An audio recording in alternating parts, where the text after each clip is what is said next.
Studi kata, anasopureo, mengobarkan, 2 Timotius 1 ayat 6. Dien aitian anamimnesko se anasopurein to karisma to teu. Ho estin ensoidiates epiteseos ton keiron mo. Melalui alasan itu aku mengingatkan engkau untuk mengobarkan karunia-karunia Allah yang ada di dalam kamu melalui penumpangan tanganku.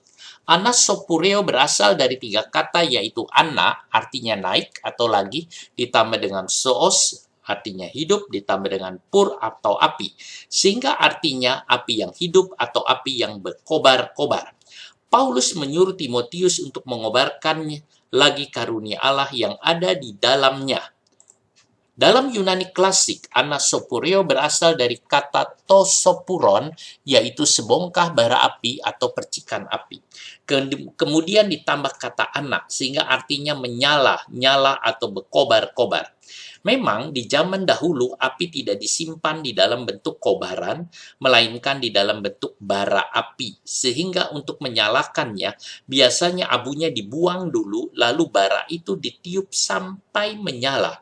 Dalam peribadatan Israel kuno, api yang membakar kurban di mezbah berasal dari sorga.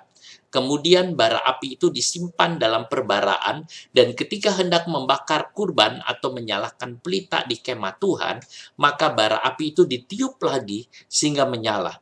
Jadi hanya sekali saja api itu datang dari sorga. Rasul Paulus pernah menumpangkan tangan kepada Timotius, sehingga karunia Roh Kudus membakar hidupnya. Sekarang di tengah kesukaran pelayanan yang ada di Efesus, Paulus meminta agar karunia-karunia rohani itu berkobar-kobar. Paulus tidak meminta karunia yang baru, melainkan meminta mengobarkannya, sebab bara api karunia itu ada di dalam hidupnya. Ini bukan berarti rohani Timotius dingin, melainkan dikobarkan lebih besar lagi, supaya nyata kemuliaan Allah.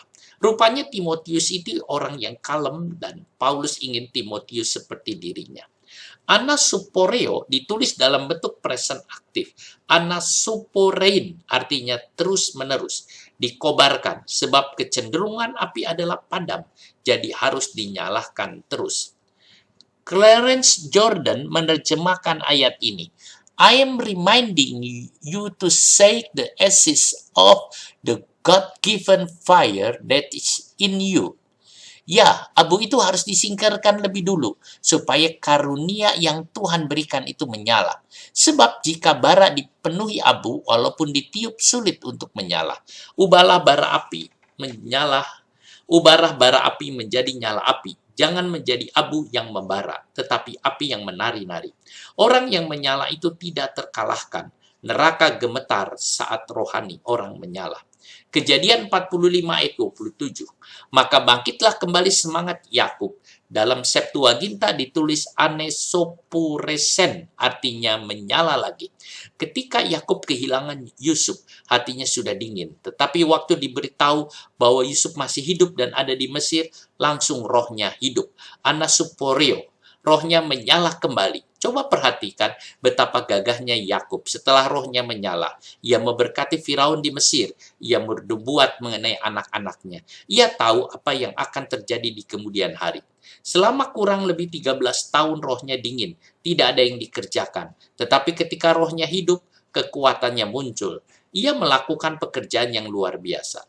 Paulus ingin semua rohnya hidup dan menyala-nyala dalam Tuhan. Jika Allah memanggil engkau untuk melakukan pekerjaannya, maka Allah memberikan kuasa kepadamu. Karunia Allah ada di dalam kamu. Sebab itu jangan patah semangat jika karunia Allah tidak kelihatan seperti api yang besar. Tiup lagi dan lagi dan lagi. Pasti menyala. Amin. Haleluya.